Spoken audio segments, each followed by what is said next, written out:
Welcome to Fireside Yankees. My name is Alex with my co-host here, Nick Nielson, and a Jose Bonds performance yesterday from Jose Trevino carrying this Yankees team to victory. Injuries galore. DJ LeMahieu with a left wrist discomfort. Giancarlo Stanton leaves early with the right calf tightness, like injury that he's dealt with in the past, which has kept him out for weeks at a time. Aroldis Chapman announced 15-day IL. The team is being slaughtered. The injury bug is here. And Jose Trevino said, hold my beer. Jose Trevino says, hold my beer. 3 for 4, walk-off single on his dad's birthday in honor of all the people who lost their lives yesterday in that awful shooting in Texas. This was a moment that we can look at and say it was a positive moment on a really awful day. Yes. And he made it in honor of all those victims and really sending love to all of those families that are dealing with absolute catastrophe right now. I have no words. I don't even know how to react. Something needs to change. It's getting to the point where it's something needed to change a while ago. The government clearly doesn't give a shit. You have active senators and representatives and just people that speak for their states that say we don't need it. They have active deals with the NRA. It's absolutely appalling. There are no issues like this anywhere else in the world. There are no, unless you want to talk about third world countries where the militia There's been more mass literally runs the shootings country. this year. There's been more mass shootings this year than days. So it's that's problematic. Can't have that. So another I don't want to get too political, but I will throw this one stat out there. No, we need to with this we need to. Yeah. Since the assault rifle ban was lifted, the school shootings have tripled since then. First of all, how could you lift that and just be like, we don't need that. We don't need that. There's a direct correlation toward 18-year-old kids being able to buy assault rifles and mass shooting. So let's have some logic and understand that kids should not have access to weapons. Kids, yes. And if you want to focus on the Second Amendment, what 18-year-old are you trusting to run a military, to be in a military uniform, to not make mistakes? I hate those arguments because they use the amendments back in the late 1700s, 1800s. It's like, you really want to tell me shit hasn't changed? If they saw Kalashnikovs and AR-15s then, you want to tell me they thought everyone should own one of those? We're talking about muskets. Thank you. Fucking 12-hour load muskets. 80% of the people couldn't even load a musket in this day and age.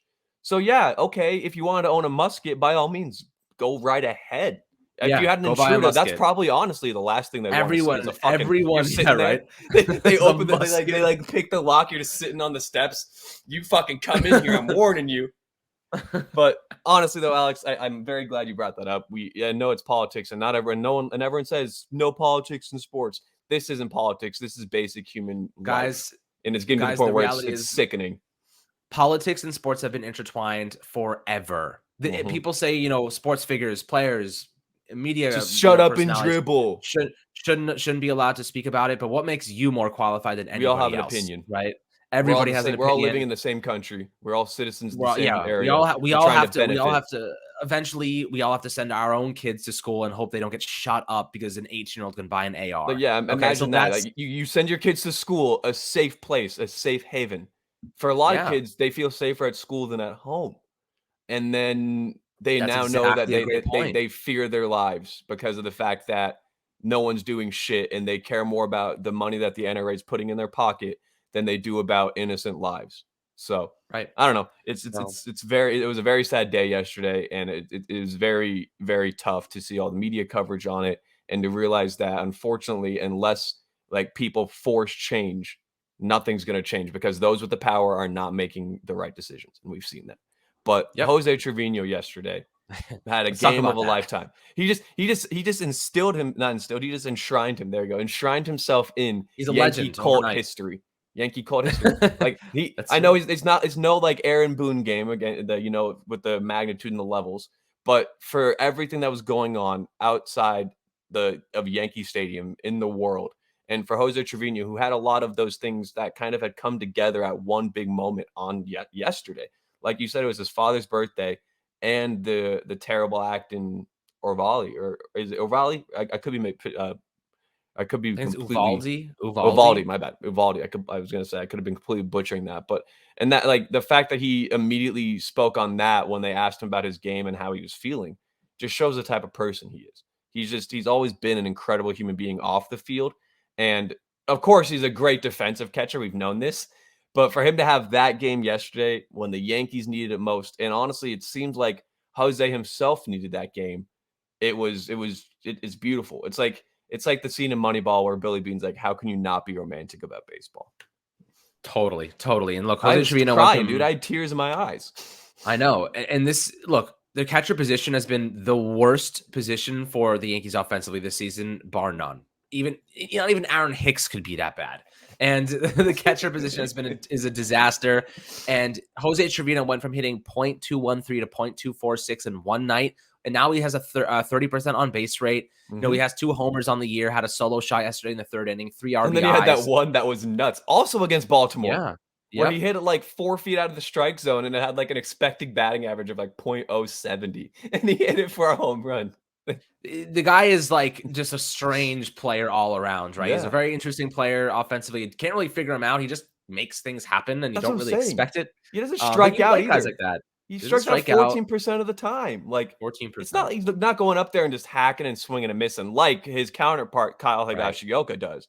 So Yeah. the whole point of this episode isn't to like shower Jose Trevino with praise, even though he definitely deserves it. I mean, Jose Bonds, but it's to mainly be like the Yankees no longer need to be doing this platoon shenanigan. He's the starter. He's the starter. Like this season, catcher like rankings for WRC plus, Trevino is 14th with 98 across 70 plate appearances. Now, that's not amazing, don't get me wrong, but for the current baseballs in the current state of baseball, that's really good. Catcher average is 84. Now, for reference, everyone listening, the last ranked catcher in WRC plus with 75 plate appearances, 5 more or 4 more than Trevino, 37th in baseball is Kyle Higashioka with a 25 WRC plus. So why is he still getting playtime? Like, please just give Trevino the reins and use Higgy as a backup. If Trevino and Higgy platoon for the rest of the season, it's going to be a very long season.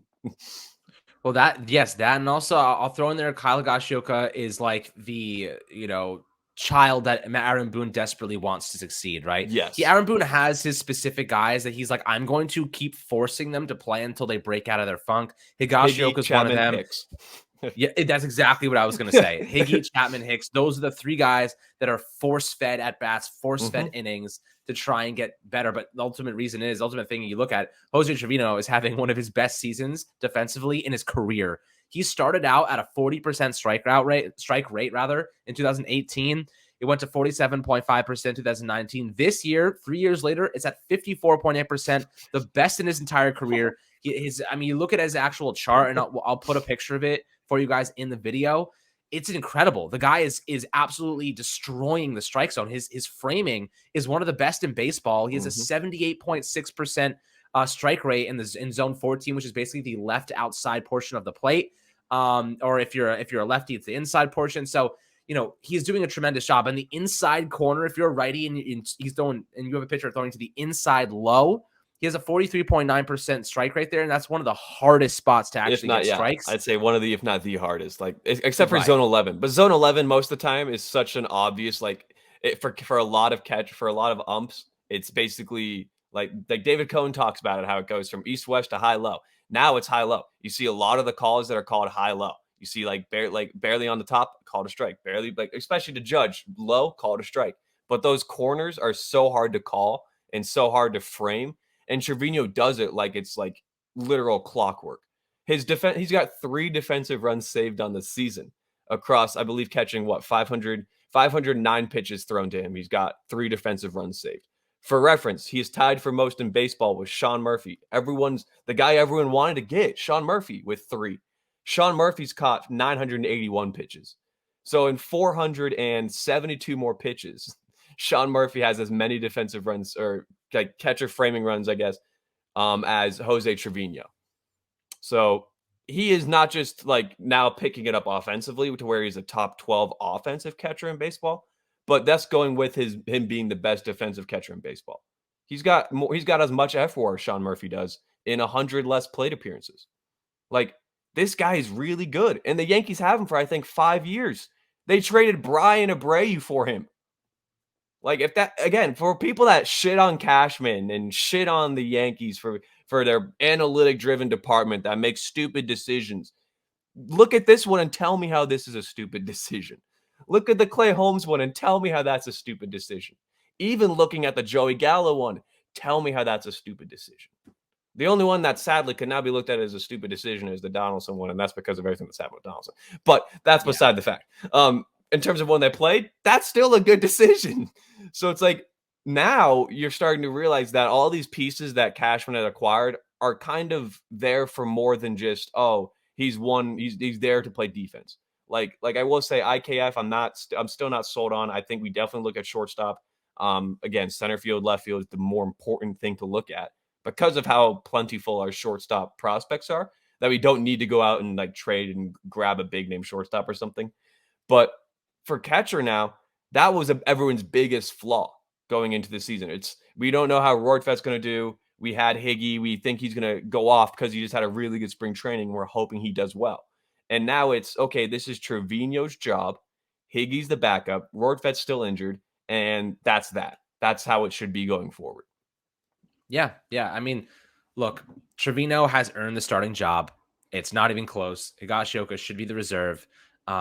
He's starting to get a little bit hotter with his bat, Trevino. And, you're looking at him. He ranks top 10 in like 5 of the zones in terms of strike rate, right? The bottom. So the entire bottom of the strike zone, bottom left, bottom right, he is a master. He's a master. Yeah, it's insane. And then on the insides too, because he's just so good at framing. It's just all around. I don't know what it is. Like there are some catchers that are for the Yankees. Because like you said, Mike King is hugely reliant on all of his breaking shit. So is Clay Holmes. Honestly, so is Aroldis Chapman before he got injured. Like in that one game where Aroldis blew Cole up. loves him. Cole loves him now. Cole's taking it. Yeah, Cole's gotten rid of Higgy for him. Like that should say how good Trevino is. He's now taking over. The one last thing he had was his personal catcher to Garrett Cole, and now Jose's taken that from him too. So I don't know. I can only imagine how Higgy must feel. He's a thief. Jose is a thief. It's like the Smeagol scene, like thief. He takes it from us. But no, dude, I love Trevino because of just how he is as a person. So it's so easy. It's the same thing for Nestor. So easy to root for. Same thing for Nestor. It's so easy to root for him. And then when he does that, it's like, that's just a bonus. No one expected Jose Trevino to go 3 for 4 with a home run and a walk and a walk off. No, in what world did you? If you bet that, I would love to see your bet slip. Show me the slip or it didn't happen. But now, if he can kind of be a 95 WRC plus catcher going forward with his defense, he's like a 4 or 5 WAR catcher. Like this guy could be like Mike Zunino levels without the home runs. And that's crazy because Zunino last year hit like 30 home runs. Like he could be more valuable than Zunino. If Jose Trevino can maintain his framing and defensive capabilities and hit .230, can it, hover around there, 280 maybe, on base percentage, 28% on base percentage. Maybe hit 10 homers. He has 2 this year. Maybe hit 10 homers. You're looking at one of the best catchers in baseball simply because he's a defensive maestro, right? And people were so pissed. And we have him for 5 years. Hopefully this gives him a ton of confidence. This walk-off yesterday, and he can continue to play well because the Yankees need him. 4 years, excuse me. Free agent, 5 years. Free agent 2026. He's not even arbitration eligible until 2023. And he's 29. Great news. So we have him for 5 years or 4 or 5 years. And he's probably going to be there. He's going to be there for the entire time. Because the thing about catchers is a lot of them, as they get older, their bat throws down. Yeah, if you get one, you don't let them go because their defense usually holds up. If you look at all the good catchers in baseball, the ones that are the highest rated 90% of the time are the defensive masterminds. Like, I mean, let me take a look at the leaderboard here to make sure I'm not sounding like an absolute idiot for that. Like Jonah Heim this year has been very good defensively. Tyler Stevenson's taken steps defensively. Mitch Garver, everyone talked about how he improved his framing dramatically 2 or 3 years ago. We just spoke on Sean Murphy. JT Realmuto has been a long-time stud. Jacob Stallings is one of the best defensive catchers in baseball. All these guys that I just named, except for Jonah Heim, are lower than Jose Trevino and F4. So I think it's getting to the point where, yes, we would have liked to have gotten one of the big name catchers. I would have loved to see Sean Murphy come to the Yankees. He's awesome because of his ability both sides and the fact that he's only 25. But we got Trevino for basically like walnuts and Brian Abreu. I think we also gave up a relief pitcher that pitched for Texas yesterday. Another one. I think it was like Roderstrom or something. Yeah, I think that Rolstrom, sounds right. Rohrstrom. I Wallstrom, can't yeah. remember exactly, but either way, to get Trevino back from that for 4 or 5 years worth of control and to have him play the role he's playing now, especially when the team's ravaged with injuries, like you said at the beginning, they're getting slaughtered. That's what you need. This was a game the Yankees should have lost 110%. 100%. And yet 100% should have lost Trevino this game. said he just he walked into the dugout, did the Luke Voigt with the fucking waters, and then walked out there and said, "Hold my beer." Then he ended the game. Bye, good night, see ya. Then the fucking inning before where they hit I think it was Florio. Yeah, he didn't elevate the ball, or maybe it was 2 innings before. He didn't elevate the ball, and Hicks was on third, and he came home on the soft contact grounder to shortstop, and he was thrown out of the plate. So immediately I'm sitting there thinking that was it. That was our chance to win the game. That was it. That was all we had. Right? That Hicks kind of fucked it. Flo fucked it more because he couldn't elevate the baseball, of course. But why you'd go home on a ground ball hit directly at the shortstop, with 1 out, I don't know. So I was like, game's over. And then we pitched well, and I was like, okay. And then Schmidt was the god, and I was like, okay. And then Trevino came up to bat, and the rest is history, as they say. Like, it was one of the more enjoyable Yankees games I've watched. Honestly. It was, and it was nice to see Aaron Judge standing there on the side watching Trevino's interview after the game. Was there for him. It seems like they've developed a really close relationship he like over the last picked him up weeks. and hugged him on the base pads. Yeah, like, yeah. You know you're a big dude when you're like holding Jose Trevino Seriously. in the air. Seriously. I mean, he's definitely got some size to him. But Trevino's role's been so awesome, dude. Like, so awesome. He's just a good guy to have around. Like, he reminds me a lot of like kind of, I'm trying to think of a player to compare him to from the past. But I'd say he is similar to that Nick Swisher kind of role, where I feel like Jose Trevino is also probably one of the funnier guys on the team. Not Wandy Peralta funny, but probably one of the funnier guys on the team. So I bet you he's like cracking jokes, having a good time, always lifting the mood in the clubhouse, hanging out. He seems like the guy that isn't the glue of the team, because that'd be a stretch to say, of course. But it seems like a guy that always is trying to make sure people on the team are in their best mindset, are playing to the best of their abilities, and are playing the game for fun. Like, I want Trevino to just sit down with Aaron Hicks and be like, Aaron, dude, this is a kid's game. We're just swinging a stick and hitting the ball. That's all we got to do at the end of the day. You don't need to go up there and think to yourself, if I don't hit a home run, I'm getting DFA'd, because that's not what's going to happen. And just say it just like I did, a very calm voice. And guess what's going to happen? Hicks will hit a couple home runs in this next series. I'm telling you, Jose Bonds, you cannot tell me that he is not a big part of this team. Even before yesterday's game, he was a huge part of this team. Yesterday was just the icing on top, the cherry on top, the moment, I'm trying to think of the creme de la creme, you could say, for Jose Trevino. Seriously. No, this is awesome. Snaps a 3-game losing streak. Yankees now series finale tonight. And JP Sears is on the mound. So love it. Really exciting stuff. I'm exciting. JP Sears is a badass. He's 0.83 ERA this year for AAA Scranton. And he's a guy that if he performs well, will be the first alternate for the Yankees if they need him. And if anyone, I bet we see Manny Benuelos today too, because he got called up yesterday. So I bet we see Sears, Benuelos, and I would love if we see Marinaccio. Let's beat the Orioles like 8-0 so we can see Marinaccio. Our backups. I want to see more. I want more Marinaccio, and for whatever reason, the Yankees are still like, then again, no, yesterday they warmed up Marinaccio. I believe Wandy got on, and there was runners on first and second with 1 out. Marinaccio is warming up. I'm like, thank you, guys. This is how you do it. It's like that crazy uncle that you go on a vacation with, and they just toss your 4-year-old son in the deep end of the pool, and you're like, he'll learn to swim. That's what we got to do with Ron Marinaccio. Toss him in the deep end, throw him into the fire. Because, his ERA when he played before he got sent down was like a 9. But if you looked at his FIP, his xFIP, his Sierra, his ERA minus, it was like all like below like elite levels. Like he had like a 2.4 FIP. So, he's got the stuff, got unlucky, 70 grade stuff grade from Cameron Grove's pitching bot, as we talked about. I want to see Marinaccio. I want to see Sear shove. I want to see another Trevino goat day, Trevino goat, or Trevino, my God, whatever you want to say. It doesn't matter. Jose's the man. Hip, hip, Jose. Hip hip Jose. And yeah, no, you're right. It's gonna be fun to watch some of these guys, these young guys, especially Jose, JP Sears Yeah. specifically Hope he has shoves, dude. some. He is a monster like locator. Like his accuracy, he's like 93 mile an hour fastball, but his location is impeccable. Right, the guy throws darts. So really Exactly. excited to see him Exactly. dominate. It's He gonna be reminds me a lot fun. of Cole Hamels. Yeah, I mean the Orioles are the best team to get started against, right? Because they're not that good, so you can gain some confidence and then move But they're forward also with not that. that So bad, where it's like, you know, they're you're not gonna have that to bad pitch to either. them because they take You got to be pitches. That's what careful. I don't get. They suck when they Yeah. hit the ball and then they walk. So it's like, yeah, I don't know. Let's go JP Sears. Hopefully Manny Banuelos comes out and shoves as well. Then Ron Marinaccio can put the closing touches on. I say Yankees 7-1, 7-2. Big game today. Big game today. I got a good feeling. Got a really good feeling. Don't know why I do, Oh because yeah, I've got no reason to, because we're still going to see another shambolic back half of the lineup. But I got a good feeling.